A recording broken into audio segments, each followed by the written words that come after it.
Waking up as the doormat trophy husband in a cliché melodrama? No thanks. I'm done. I am tired.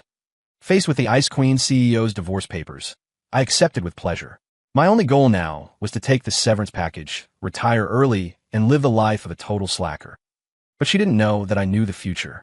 While she would soon be drowning in business crises, I would quietly rise to the top of the world. Only then would she realize what she lost and come crying for me to return. Sign it. $5 million. From this moment on, we owe each other nothing. In the freezing cold executive office, Victoria Sterling slid a document across the desk toward me. Her voice was just like her personality, devoid of warmth. My name is Jack Miller. An hour ago, I was an overworked corporate drone who died of a heart attack in a rental apartment. Now, I've become the cannon fodder son-in-law of the same name in a trashy urban novel. My wife is the woman in front of me, known as the Queen of Wall Street, CEO Victoria Sterling. In the original book, this character loved Victoria to the point of madness. Faced with this divorce agreement, he chose to beg and plead, eventually meeting a miserable end as a stepping stone for the true protagonist's success. But I'm not him. I spent my previous life grinding for 30 years, and all I got was a VIP card to the ICU. God gave me a second chance, and it certainly wasn't so I could be a doormat again. Coasting through life, that's the only option. I picked up the pen without hesitation. The corner of Victoria's mouth curled into a predicted sneer. She probably thought I was about to stage some pathetic emotional scene. Wait, I said. She immediately looked impatient, crossing her arms and leaning back in her leather chair, adopting a posture that said, I'm just watching your performance. $5 million is too low. I looked at her with sincere eyes. For 3 years, I did your laundry, cooked your meals, and cleaned the villa. Even if I don't get credit for the results, I should get credit for the labor. When you had stomach cramps at midnight, I ran 3 blocks to buy you medicine. When you had a fever in the rain, I stayed up all night watching over you. Mental anguish, lost wages, the loss of my youth. Add it all up, and the price should at least double, right? Victoria froze. For the first time, an emotion called shock appeared in her calm, deep eyes. She had imagined 100 reactions, crying, begging, even kneeling, but she never imagined I would haggle with her like we were closing a business deal. 10 million. Her voice carried a trace of absurdity. 10 million. I signed immediately, and I vanished instantly. My tone was ironclad. The office fell into a dead silence. The female assistant behind Victoria opened her mouth to speak, but was silenced by a sharp glance from her boss. Victoria scrutinized me again, as if meeting me for the first time. After a long pause, she squeezed 2 words through her teeth. Deal. She probably felt that paying 10 million to buy off a nuisance like me was a bargain. The assistant quickly drafted a new agreement. I signed my name with a flourish, tossed the pen, and stood up. My movements were fluid, without a hint of reluctance. Pleasure doing business, Ms. Sterling. I extended my hand. Victoria looked at my hand, her frown deepening. She didn't shake it. Instead, she stared at me coldly. The money will be wired to your account immediately. Get out. You got it. I retracted my hand smoothly and turned to leave. At the door, I paused, looking back with a smile. By the way, Ms. Sterling, a friendly tip from your ex-husband. Don't touch that land in the West Harbor District. You'll regret it. With that, I opened the door and left casually, leaving Victoria and her assistant staring in shock. Walking out of that oppressive skyscraper, I took a deep breath of the exhaust-filled downtown air. It smelled better than the expensive fragrance inside. I couldn't help but laugh out loud on the street corner. Freedom. It felt good. Victoria thought I was pretending to be calm to save face. She had no idea I was already calculating how to spend this 10 million. Buy a small storefront, open a grill joint, sleep until I wake up naturally every day, and count money until my hands cramp at night. The dream life, here I come. My phone buzzed. Bank notification. $10 million received. Victoria's efficiency was as high as ever. The first thing I did wasn't to look for an apartment, but to rush into a convenience store. Hey, give me a Mega Millions ticket. Quick pick. And put a 50 times multiplier on it. I clearly remembered that in the original book, today was the day a single lottery ticket would win a massive jackpot of 200 million. And the lucky winner was the book's true protagonist, a business prodigy who had just returned from overseas. He used this money as seed capital to start his own company, eventually becoming Victoria's strongest rival and her final romantic partner. Sorry, buddy. I'm hijacking your first pot of gold. The clerk looked at me like I was an idiot, but printed the ticket efficiently. I stuffed that thin piece of paper into my pocket, feeling like I was carrying a bright future. Next, finding a place to settle down. I didn't go to the city center. Instead, I took a bus, bumping along to the old industrial district in Brooklyn. This was an area slated for redevelopment. In the book, Victoria's company missed out on this gold mine, allowing the protagonist to pick it up cheap and make a name for himself. On a street full of life and food stalls, I spotted a small storefront for lease. Good location, cheap rent. The landlady was an enthusiastic older woman. Seeing I was alone, she kept trying to set me up on dates. I smiled and declined, signing the contract decisively and paying 3 years of rent up front. By the time everything was sorted, the sky was turning dark. I found a roadside food truck and ordered a greasy burger and a beer. The steaming burger paired with the ice-cold beer made me sweat, but I felt incredibly comfortable. This was living. In Sterling's cold villa, I had eaten rigid nutritional meals for 3 years until my taste buds almost died. "Sir, your order." A familiar voice sounded above my head. I looked up and froze. Victoria's personal assistant, Chloe, was holding a tray of food, looking at me awkwardly. Behind her, next to a broken-down red Porsche, Victoria stood with her arms crossed, her face cold. The streetlights cast a detached halo around her. Talk about a small world. "Ms. Sterling's car broke down." I asked the obvious, taking a bite of the juicy burger and speaking with my mouth full. Chloe nodded, her expression complex. "Waiting for a tow truck.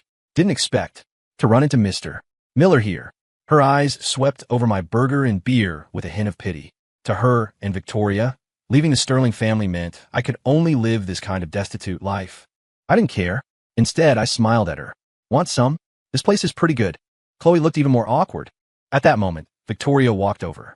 She was wearing a sharp white suit and high heels. Every step seemed designed to trample on someone's heart.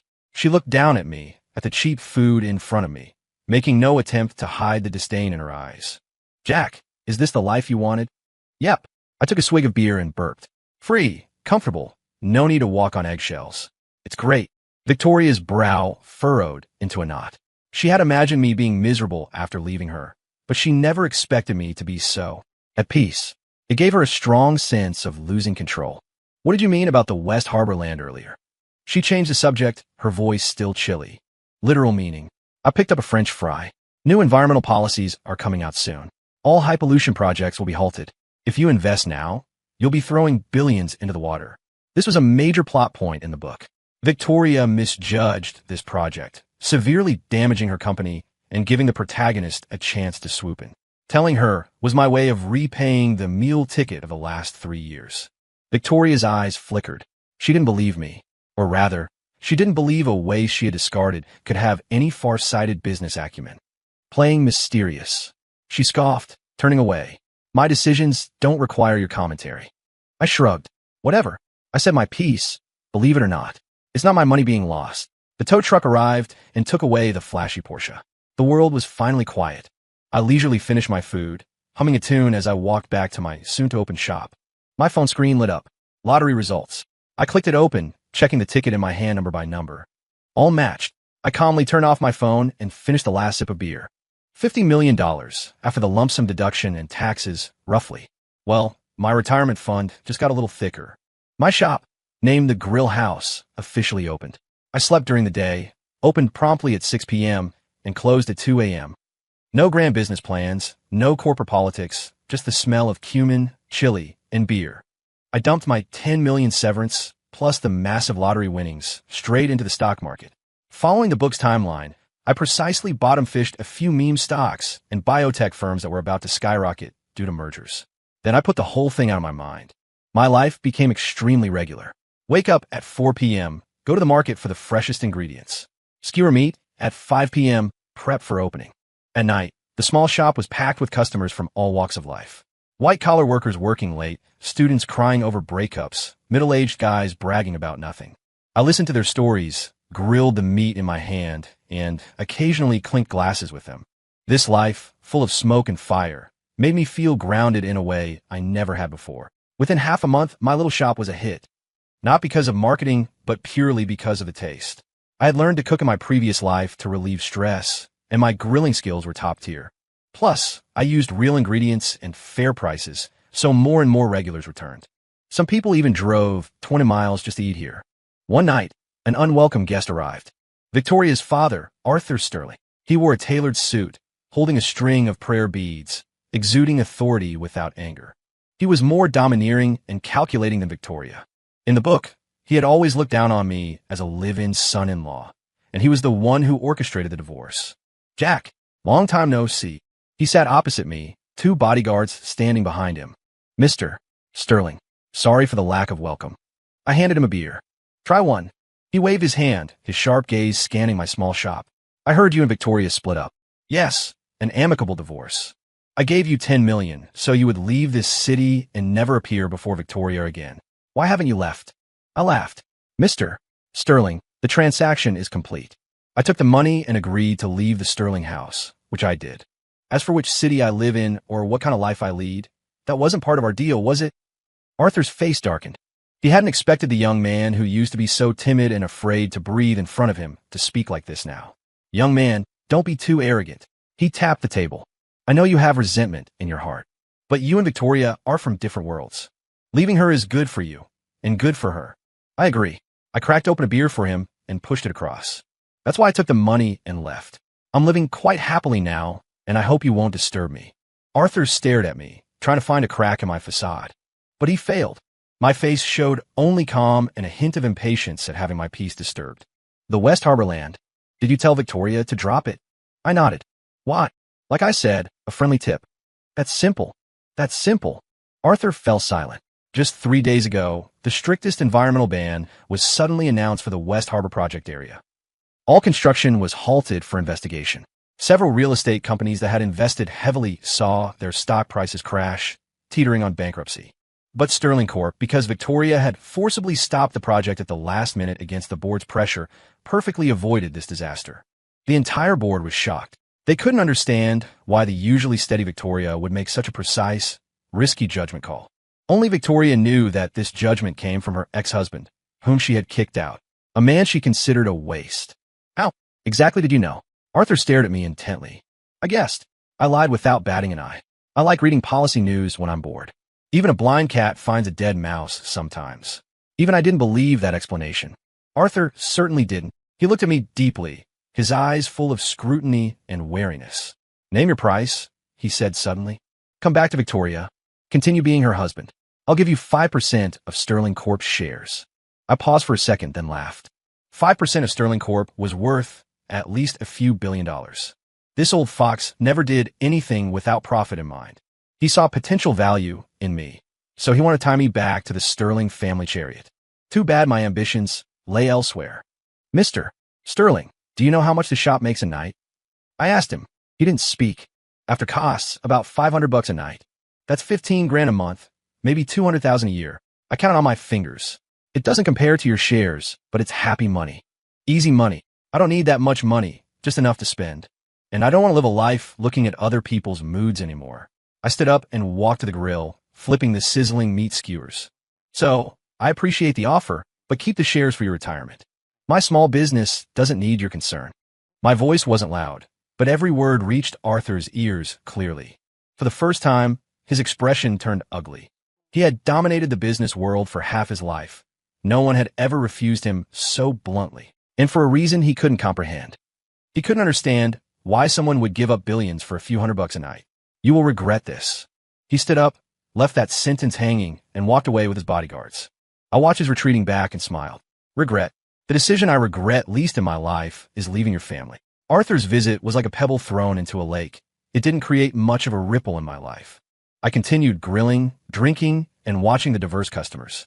The meme stocks in my portfolio had flipped 10 times over. My assets were expanding at a terrifying speed, but I didn't tell anyone. I still wore $20 t-shirts, rode a secondhand electric scooter, and haggled with the old ladies at the market over 10 cents for green onions. One day, a special customer came to the shop. A young man wearing a plaid shirt and black-rimmed glasses. He walked straight up to me. Excuse me, are you Mr. Jack Miller? He asked. I nodded. I'm Leo Finch, he introduced himself. A reporter for Fortune Code magazine. My heart skipped a beat. It had to happen eventually. My god-tier operations in the stock market, though hidden, had attracted attention. Nothing to interview here, I said while flipping skewers. I'm just a grill cook. Mr. Miller, you're too modest. Leo adjusted his glasses, his eyes gleaming. According to our investigation, in the past month, using a principal of less than 200 million, you've made over $2 billion in the stock market. You precisely caught the entire rise of East Tech merger, BioRay Pharma, and other supergrowth stocks. I want to know, how did you do it? Is there a professional trading team behind you? His voice wasn't loud, but it was enough for the customers at the nearby tables to hear. Instantly, everyone's eyes focused on me. Their looks were full of shock, curiosity, and disbelief. The boss who grilled their meat with a smile every day was a stock market god worth $2 billion? You've got the wrong guy. I kept a straight face. Mr. Miller, we have solid evidence, Leo insisted. I put down the skewers, wiped my hands, and looked at him. Even if what you say is true, so what? That's my personal privacy. I have no obligation to answer your questions. Now, please leave my shop. You're disturbing my business. My tone was calm, but carried unquestionable firmness. Leo froze. He had interviewed countless billionaires. Some flaunted their wealth, some kept a low profile, but he had never met anyone like me. A billionaire worth $2 billion, running a barbecue joint in a grimy district, kicking someone out because the interview was hurting business. It was illogical. Mr. Miller, your story is legendary. If we publish it, you'll become a god in the eyes of countless investors. Leo tried to argue. I don't want to be a god. I just want to grill meat. I picked up a freshly grilled chicken wing and handed it to him. Try it. It's on the house. Now eat it and get out. Leo was completely out of options. He stared blankly as he took the wing, took a bite, and his eyes instantly lit up. It's good. If it's good, eat more. And remember to pay next time. The surrounding customers laughed. A potential bombshell financial interview was diffused by me in this ridiculous atmosphere. Leo eventually gave up, sitting in the shop all night trying to dig something out of my conversations with customers. But he was disappointed. I talked about the pork belly is great today, or old Joe's dog ran off again. No business, no stocks, just street life. At 2 a.m., I prepared close up. Leo stood up, looking defeated and confused. Mr. Miller, I still don't understand. He looked at me. With your wealth and ability, why are you willing to be a grill chef here? I put the last stool inside and looked back at him. You're not a fish. How would you know the joy of fish? I closed the door, leaving him standing alone in the night wind, confused. I didn't notice that in a black sedan not far away, Victoria was quietly watching everything. Her face held a confusion deeper than the night. Since the West Harbor project, she had been suspicious of me. She used her connections to investigate, and the results terrified her. I hadn't fallen into ruin after leaving her. Instead, in an incredibly short time, I had amassed startling wealth in a way that verged on the miraculous. $2 billion. Even for her, that was not a small number. She couldn't understand. The man who had been by her side for 3 years, mediocre, weak, with nothing to offer but his love for her. How had he suddenly become a master strategist of the stock market? Was it a disguise? He pretended for 3 years. What for? If not for money, then what? Countless questions swirled in her mind, making her doubt herself for the first time. Did she see him wrong? Or rather, did she miss something entirely? The next evening, my grill house opened as usual. But the atmosphere was clearly different. Boss, give me 50 spicy wings. I want to play the stock market too. Give me a boost. Got a stocks. What's the next wealth code? Give us a hint, brother. Customers were joking, half serious. The news of the stock god grilling meat on the street had spread like wildfire in small circles. Many people came out of curiosity, some to taste the legend's cooking, others hoping for insider tips. My little shop had become an internet-famous spot overnight. I was a bit annoyed. I just wanted to coast quietly. Why was it so hard? Don't start with that nonsense, I said while brushing sauce on the meat. There's no stock god here, just luck. If you want to get rich, work hard at your job. Everyone laughed louder. Just then, there was a commotion at the door. Victoria arrived. She wasn't wearing a business suit today, but a casual white maxi dress. She wore no makeup, looking less sharp and more elegant. As soon as she appeared, the noise in the shop stopped. Everyone's gaze was drawn to her. Ignoring everyone, she walked straight up to me. Jack, let's talk. Her voice was a bit raspy, like she hadn't slept well. No time, I said without looking up. Can't you see I'm busy? Victoria's body stiffened. Once upon a time, with just one phone call from her, I would rush to her side no matter what I was doing. Now, I dismissed her with 2 words. The customers looked at me with even more respect, daring to snub the Ice Queen Victoria Sterling. This guy was the real deal. I only need 10 minutes. Victoria's tone softened, even carrying a hint of pleading. This made the onlookers even more excited. I sighed, put down my work, and untied my apron.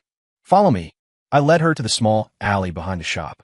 It was cluttered with boxes, and the air smelled of damp pavement. Speak. What is it? I leaned against the wall and lit a cigarette. The 2 billion. What's going on? Victoria got straight to the point. Good luck. Bought a few stocks, they went up. I downplayed it. Luck. Victoria laughed self-deprecatingly. Jack, how long are you going to lie to me? Have you been pretending from the very beginning? Pretending what? I countered. Pretending I loved you. Ms. Sterling, 3 years ago, I really did love you. But hearts change, especially after being broken thoroughly. Victoria's face paled. Then why did you suddenly become so capable? Because I realized something. I flicked the ash. Being a simp has no future. Instead of spending time trying to please someone who doesn't love me, I should spend it on making myself comfortable. So this is your true face. A deeply calculating man who can pretend for 3 years for money. Her voice trembled slightly. I laughed. Ms. Sterling, are you confused? First, I never asked you for a cent. You offered that 10 million as severance. Second, the money I made has nothing to do with you. Third, and most importantly, we have no relationship anymore. In what capacity are you questioning me right now? My series of rhetorical questions were like slaps to Victoria's face. She was speechless. Right? What right did she have to question me? An ex-wife. An ex-wife who trampled on her husband's dignity and paid him off to leave. The light in the alley was dim. I couldn't see her expression clearly, but I could feel her trembling. The West Harbor land and these stocks. Can you predict the future? She asked a guess that even she found absurd. I fell silent. I couldn't admit it, but I didn't want to lie anymore. To Victoria, my silence was confirmation. She swayed slightly, leaning against the cold brick wall. This discovery was more earth-shattering to her than me, making $2 billion. A man who could predict the future. She had possessed such a person, yet she pushed him away with her own hands. She treated him like trash, a burden, a trouble to be dismissed with cash. The irony was crushing. What? She whispered. If you have such ability, why did you stay by my side, enduring 3 years of humiliation? Because I loved you. I put out the cigarette, my tone calm as if telling someone else's story. Back then, I thought as long as I was with you, suffering a little was nothing. I thought, one day, you would see my worth. But then I realized I was wrong. You couldn't see it, and you didn't want to. So I got tired. I let go. My words were like a knife, plunging precisely into Victoria's heart. She always thought I wasn't good enough for her. Only now did she realize she had never truly known me. She had mistaken a diamond for a piece of glass. Jack! She looked up, her eyes rimmed red, a plea in her voice. Can we go back to how it was? I looked at her, the woman I once looked up to, the woman who made me feel like dust. Now, she was showing her vulnerability in front of me. If this were a month ago, I might have been ecstatic. But now, my heart was as calm as water. Ms. Sterling. I reverted to the formal title. Do you know? The 4 words I hate most in this life are back to how it was. Broken mirrors don't heal. We can't go back. I turned and walked back to my bustling shop, leaving her alone to weep silently in the dark alley. Victoria's appearance didn't change anything. I kept grilling my meat. She remained the lofty Ice Queen CEO, except now, more luxury cars appeared near my shop. Sometimes Victoria's, sometimes Arthur's. They didn't come in, didn't speak, just parked quietly down the road, engaged in some silent vigil. I couldn't be bothered to care. My life was pushed into the spotlight again by an accidental live stream. A food vlogger named Bella stumbled into the grill house. She was completely conquered by my skills and the taste, screaming in her live stream. Fam, I declare this is the best barbecue I've ever had. Bar none. Look at this boss, handsome and cool, grilling skills like a god. He's practically a male model wasted on charcoal. Her stream had high traffic. Tens of thousands watched her devouring food in my shop. Then, the drama happened. A drunk customer tried to dig for stock tips. After I refused, he got angry and started making a scene. You're just a grill cook, acting like a big shot. So you got lucky with money. What's so great about that? He yelled, about to flip a table. Before I could move, a few burly men from the next table stood up. The leader was a local construction foreman and a regular of mine, Big Mike. Punk, who do you think you're talking to? Big Mike grabbed his shoulder, lifting him like a chicken. Boss Jack ignores you because he has class. You dare cause trouble here. Believe it or not, I'll break your legs. The drunk instantly wilted. This scene was captured perfectly by Bella's camera. The chat exploded. OMG, this boss is so popular. That's a real brother right there. Fighting for the boss. Love it. He has looks, skills, money, and a loyal crew. What a god-tier man. Bella was stunned too. She pointed the camera at me and stammered, Boss, are All your friends. I smiled and handed Big Mike and his crew a few beers. Just neighbors. Regulars. Neighborhood relations are this wholesome. I am jealous. This boss definitely has charisma. Stun. From today on, I'm a super fan of the boss. This stream made me completely viral. Barbecue stock god, street corner heartthrob, the chef wasted by wealth. All kinds of labels were stuck on me. My shop became the hottest influencer spot in the city. Every afternoon, a long line formed at the door.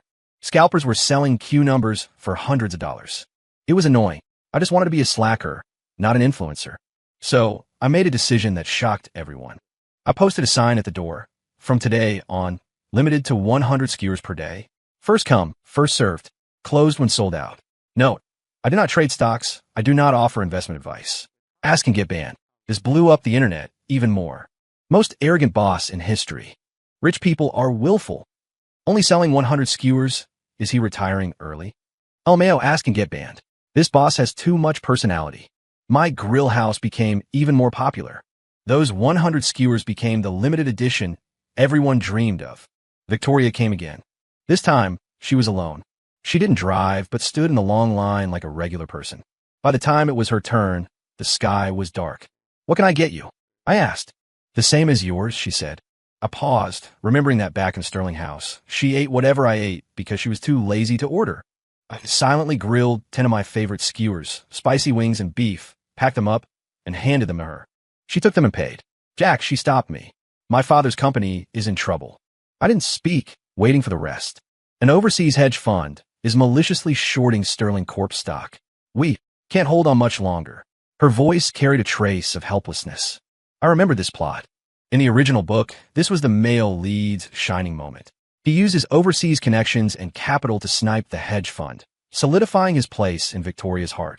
Now, the male lead had his first pot of gold hijacked by me and hadn't developed yet. And Victoria was casting her plea for help toward me. So, I asked, I hope you can help me. She looked at me, eyes full of hope and anxiety. Why should I help you? I countered. Consider it. For the sake of our past 3 years. Sake. I laughed. Ms. Sterling, our sake hit zero the moment you paid me $10 million to leave. Victoria's face lost all color instantly. Jack, I know I treated you badly before. I apologize. As long as you help me, I'll agree to any condition. Shares of Sterling Corp, however much you want. I don't care about that. I interrupted. I told you, I just want to quietly grill my meat. But, no buts. I looked at her, emphasizing every word. Victoria, that is your battlefield, not mine. I already retired. With that, I stopped looking at her and turned to the next customer. Victoria stood there, holding the bag of warm skewers, like an abandoned statue. After a long time, she silently turned and disappeared into the night. I knew my decision might doom the Sterling family, but I didn't care. I'm not a saint, and definitely not a savior. I'm just an ordinary guy who wants to live his own life. What does the fate of others have to do with me? The crisis at Sterling Corp came faster and harder than I imagined. The news was plastered with reports of Sterling stock crashing and funding chains breaking. The once lofty business empire was teetering on the edge of collapse in the blink of an eye. Arthur Sterling's hair turned white overnight. Victoria ran everywhere, begging for loans, but hit walls at every turn. Business is war. When a wall falls, everyone pushes. No one was willing to help a sinking giant. That night, after closing up, I saw a familiar figure at the shop door. Arthur Sterling. He was no longer the high-spirited tycoon, but a haggard, broken old man. He stood alone under the street lamp, his shadow stretching long. Jack. He saw me, his voice hoarse. Mr. Sterling. I nodded in acknowledgement. Can you have a drink with me? He asked. I hesitated, then nodded. I grabbed 2 beers from the shop and sat with him on the curb. I lost. He took a big swig, his eyes red. A lifetime of effort, gone just like that. I stayed silent, offering no comfort. Winner takes all. This was the path he chose. I regret it, he said suddenly, looking at me. My biggest regret is forcing Victoria to separate from you. If I hadn't been so snobbish back then, hadn't looked down on you, would everything be different now? I drank my beer, not answering. Life has no what-ifs. Jack, I didn't come to ask for your help today. He smiled bitterly. The Sterling family falling is my own fault. I just want to ask you one thing, as a father. Speak. Victoria, that child. She's been proud since she was little. This blow is too big for her. I'm afraid she might do something foolish. I hope you can go see her, talk to her. I know I have no right to ask, but right now, you might be the only person she'll listen to. After speaking, this man who once commanded the business world let tears stream down his face. My heart was touched. Although I hated the Sterling's snobbery and coldness, the fatherly love Arthur showed right now was real. Where is she? I asked. The rooftop of the company building. She's been there all day. I stood up and finished the rest of the beer. Got it. I hopped on my scooter and rode toward the tallest building in the city center.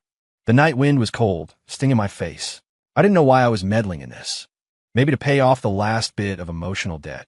Maybe simply because I didn't want to see a young life wither away. The Sterling Court building was pitch black. Only the rooftop light was on. I took the elevator up without obstruction. The security guards had likely been notified by Arthur not to stop me. The wind on the roof was strong, making it hard to stand. Victoria stood at the very edge, her white dress flapping violently in the wind, as if she would be blown away at any moment. Her back looked so thin, so fragile. I walked over slowly, stopping a few steps behind her. Nice view, I said. Her body jolted, and she slowly turned her head. Seeing it was me, a trace of surprise flashed in her eyes, followed by dimness. What are you doing here? Her voice was raspy. Here to see the joke. Yeah. I walked to her side, mimicking her stance, looking down at the city lights. Stand high, see far. You can see the joke more clearly from up here. She ignored my teasing, just staring blankly into the distance. You know, I've stood here since I was a child, looking at this city.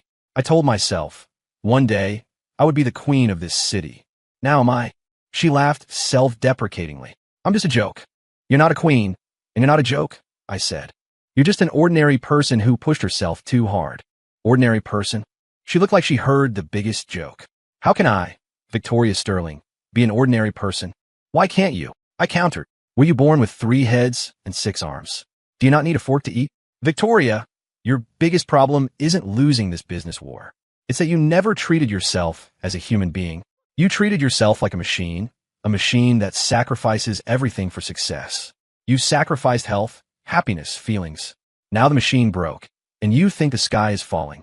My words were like a scalpel, precisely cutting open her hard shell, revealing the bleeding core inside. She froze. No one had ever dared to speak to her like this, and no one had ever pointed out her problem so sharply. Then what should I do? She looked at me blankly, like a lost child. Jump and it's over. Or come down and get some barbecue with me. I pointed downstairs. I haven't had dinner yet. I am starving. She looked at me, her expression complex. Shock, absurdity, and a hint of a faint light being lit. At a time like this, you're thinking about eating? Heaven is big. Earth is big. Eating is the biggest, I said. You haven't eaten all day, right? If you don't eat, you'll starve to death before you even jump. She let out a short laugh. It was an ugly laugh, worse than crying, but it was a laugh. The heavy atmosphere on the roof was instantly broken. Let's go. I reached out my hand. My treat. Consider it. Celebrating your rebirth. She looked at my extended hand, hesitating for a long time. Finally, she placed her cold hand into my palm. I pulled her away from a place where she wanted to end it all. I took Victoria back to my shop. I fired up the grill and took the best ingredients from a fridge. Soon, the aroma of barbecue filled the alley again. Victoria sat across from me, quietly watching me work. She seemed like a different person, stripped of all dominance and coldness, leaving only exhaustion and fragility. You seem to really like doing this, she said softly. Yeah. I handed her a grilled chicken wing. Doing what you love makes you happy. She took the wing and ate it in small bites, tears flowing unconsciously. I feel like I've never done anything I like. She had been groomed as an heir since childhood, studying management, reading financial reports, meeting business elites. Her life was planned out clearly, without a single deviation. She had never even thought about what she liked. It's not too late to think about it now, I said. The company is gone, which is a perfect chance for a long vacation. Think about what kind of life you actually want. But I don't know how to do anything else, she said blankly. Except doing business, I don't know what I'm good at. You know plenty. I looked at her. You play piano, you paint, your French is better than a local's. Did you forget all that? I knew all this from the original character's memories. Victoria froze. These useless skills, buried in the corners of her memory, hadn't been mentioned by anyone in a long time. What use do those have? No use, but they make you happy, I said. Being alive, you have to aim for something. Money, fame, or just happiness. I opened a beer for her. Taste it. The flavor of the human world. She hesitated, took it, and mimicked me, taking a sip. The sharp liquid slid down her throat, making her cough. But after the coughing, she felt a relaxation she hadn't felt before. That night, we talked a lot. About her childhood, about my past, about forgotten dreams and hobbies. She drank a lot and cried a lot. Finally, she slumped onto the table, drunk, still muttering my name. I looked at her sleeping face and sighed deeply. What mess of fate. The next day, when Victoria woke up, she found herself in a strange bed. The room wasn't big, but it was clean and smelled of sunlight. This was the attic above my shop, where I lived. She walked downstairs and saw me wearing an apron, making breakfast. A bowl of steaming porridge, a plate of golden fried eggs. Simple food, but it gave her a long-lost warmth. Awake? Come eat, I called out. She sat down silently, picked up a spoon, and sipped the porridge. Thank you, she said. Thank me for what? I'm charging you for room and board. I joked. She didn't smile, just looked at me seriously. Jack, I've decided. I want to sell the company. I looked at her with some surprise. You thought it through? Yeah. She nodded. You were right. I pushed myself too hard. Maybe living a different way wouldn't be so bad. So what do you plan to do next? I don't know. She shook her head. Maybe. Go to France for a while. I want to study painting. Sound good, I said sincerely. Letting go of obsession is a relief for her and for everyone. And you? She looked at me. Do you really plan to grill me here forever? What's wrong with it? I smiled. Free and easy, no worries. But with your ability, you could do more, stand higher. Standing high doesn't mean seeing far, but the wind is definitely strong. I finished my porridge. I had enough wind in my last life. In this life, I just want to stay steady in a safe harbor. Victoria fell silent. She knew we were from two different worlds after all. She yearned for the view from the peak, while I was only obsessed with the warmth of the street level. After breakfast, she left. No extra words, just a deep look at me. I knew that the story between us had truly drawn a period here. A few days later, news came. Sterling Corp was acquired by a foreign firm. The Sterling family took a heavy loss, but retained some assets, avoiding total bankruptcy. Victoria resigned from all positions and completely vanished from the public eye. Rumor had it she went to France alone. My life finally returned to peace. The grill business was still booming, but I stuck to my principles, 100 skewers a day, enjoying the leisure. In my free time, I went fishing, walked in the park, or just slept in the attic. My assets in the stock market were snowballing. I had become one of the wealthiest people in the world, but nobody knew except me. I was still Boss Jack grilling meat on the snack street. These days were good. 1 year later, my grill house had become a landmark on the street. Countless people came just to taste the legendary Stock God's barbecue. And I was still the lazy boss whose greatest joy was shooting the breeze with the neighbors. That day, an unexpected guest arrived. Leo Finch, the reporter from Fortune Code. He looked much more mature than a year ago, but the light in his eyes hadn't changed. Mr. Miller, long time no see. He sat in front of me. Why are you here again? I said grumpily. I told you, no interviews. I'm not here to interview you. He smiled and slid a magazine across the table. The latest issue of Fortune Code. The cover figure was an Asian woman in a white dress painting by the Seine. Her face wore a quiet, warm smile, beautiful as a painting. It was Victoria. The headline, From Business Queen to Soul Painter, Victoria Sterling's Road to Rebirth. I picked up the magazine and flipped through it. The report said Victoria held a solo exhibition in France, causing a huge sensation. Her paintings were full of vitality and love for life, hailed as works that heal the heart. She was no longer the cold business queen, but an artist who found herself. She is doing well, I said softly. Yes, Leo sighed emotionally. She said she is very grateful to one person. It was that person who made her understand the true meaning of life. I knew who she meant, but I didn't respond. Mr. Miller, our magazine wants to do an exclusive with you, talking about your lying flat philosophy. Leo still wouldn't give up. You are an idol to countless young people now. Everyone wants to know how you found the perfect balance between pursuing wealth and enjoying life. There's no philosophy. I handed the magazine back. I just figured it out, that's all. Life is short. Enjoy it while you can. Leo wanted to say more, but was silenced by my glare. He walked away resentfully. I looked at Victoria's bright smile on the magazine cover, genuinely happy for her. We both found our own lives. This was good. Another ordinary night. I was getting ready to close when a girl carrying a sketchbook walked into the shop.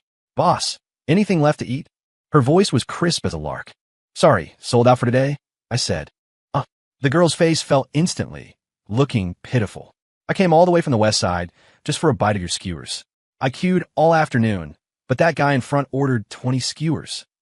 I looked at her pouting face and wanted to laugh. All right, lucky you. There are some ingredients left. I'll make you a few. Really? That's awesome. Boss, you're such a good person. The girl instantly beamed. I grilled 10 skewers for her. She sat opposite me, eating and chatting. Her name was Sunny, an art student and a micro-influencer food blogger. Cheerful, lively like a little son. Boss, you're so handsome and cook so well. Why did you open a grill place? She asked curiously. Passion, I answered casually. Then you must make a lot of money, right? It's okay, barely scraping by. Boss, you liar. She pointed at a Bugatti Veyron parked not far away. That car is yours, right? I saw you get out of it this afternoon. Me. Sloppy. I went fishing today and took the wrong car. Cough. Borrowed it from a friend. I kept a straight face. Oh, Sunny dragged out the sound, with a face that said, I believe you, my ass. She finished the skewers, wiping her mouth unsatisfied. Boss, with your skills, not going for a Michelin star is a waste of talent. Not interested. Boss, are you single? She suddenly leaned in, her big eyes sparkling at me. I froze. This question was out of the syllabus. Before I could answer, a cool, trembling voice came from the alley entrance. Jack. I turned around and saw a familiar, yet somewhat unfamiliar figure. Victoria. She was back. She stood there, wearing the same white dress from a year ago, holding a suitcase. Her gaze crossed the lively alley, crossed the curious Sunny, and fell straight on me. In her eyes, there were complex emotions I couldn't read. Sunny looked at her, then at me, sniffing the scent of gossip. Boss, who's she? Before I could answer, Victoria had already stepped forward, walking toward me. Every step she took felt like she was stepping on my heart. Finally, she stopped in front of me. I'm back, she said. Welcome back. I nodded, my tone calm. Can I order some skewers? She asked, a trace of cautious hope in her voice. I looked at her, then at the curious Sunny beside me. One was the returning white moonlight. One was the little sun who had just barged into my life. I suddenly felt that my peaceful life of coasting was about to get windy. Story complete.